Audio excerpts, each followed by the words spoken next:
ప్రభుత్వం విఫలమైందని మాజీ ఎమ్మెల్యే చిరుమర్తి లింగయ్య ఆరోపించారు. కాంగ్రెస్ వైఖరి ఇలాగే కొనసాగితే ప్రజలే తగిన బుద్ధి చెప్తారని ఆయన హెచ్చరించారు. నల్గొండ జిల్లా నార్కెట్పల్లి పిఎస్సిఎస్ సెంటర్ను సందర్శించిన ఆయన యూరియా కోసం బారులు తీరిన రైతులతో ముచ్చటించారు. తెల్లవారుజాము నుండే క్యూలో నిల్చున్న ఒక్క బస్తా యూరియా కూడా ఇవ్వలేదని రైతులు ఆవేదన వ్యక్తం చేశారు. కాంగ్రెస్ ప్రభుత్వం వల్లే రైతులు తీవ్ర ఇబ్బందులు ఎదుర్కొంటున్నారని లింగయ్య విమర్శించారు. 10 ఏళ్ల బీఆర్ఎస్ పాలనలో ఎప్పుడూ కూడా యూరియా కోసం రాలేదని చెప్పారు. ఇప్పటికైనా రాష్ట్ర ప్రభుత్వం చర్యలు తీసుకుని సరిపడా యూరియా అందుబాటులో ఉంచాలి అని డిమాండ్ చేశారు.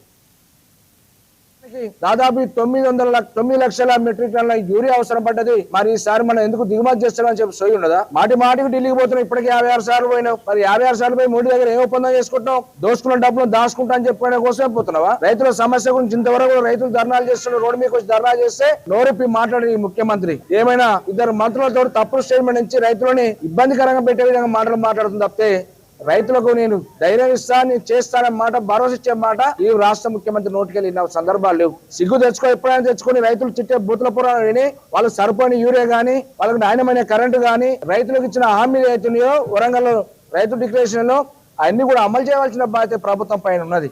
ఇప్పటికైనా నోరు ఇప్పు. ఏమనంటే పేగులు తీసి మెడకేసుకుంటా ఇవ్వడం గట్టిగా మాట్లాడతాయి. విద్యార్థి వాళ్ళు మాట్లాడితే, యూనివర్సిటీ విద్యార్థులు మాట్లాడితేనేమో దళమికి లాగి కొడతా ముఖ్యమంత్రి అంటే మాట్లాడేది కొంత ఉన్నతనంగా గౌరవంగా ఈ రాష్ట్ర ప్రజలకు గౌరవం పెంచే విధంగా వ్యవహరించాలి. కానీ ఏమైనా బూతుల పురాణం తప్పితే రైతులు కానీ ప్రజలు కానీ ఏం లేదన్న స్టోరీ అయితే లేదు. ఇప్పటికైనా ఈ నార్కపల్లి మండలం రైతులు కానీ, నగరకల్లి రైతులు కానీ, నల్గొండ జిల్లాకు సరిపడా యూరియా తెప్పివలసిన బాధ్యత ఈ రాష్ట్ర ముఖ్యమంత్రి మీద. ఈ జిల్లాలోని 2 మంత్రులు ఉత్తమ్ కుమార్ రెడ్డి గారు, కోమటిరెడ్డి వెంకటరెడ్డి 2 మంత్రులు మీరు ప్రత్యేకంగా శ్రద్ధ పెట్టండి. కనీసం మీ జిల్లాలోని ఎమ్మెల్యేలు వచ్చి ఏం జరుగుతుందో చూడమని చెప్పండి. పెద్ద మాటలు చాలా మాట్లాడతారు. రైతుల బాధను అర్థం చేసుకోవాలి జిల్లా మంత్రులు, ఎమ్మెల్యేలు.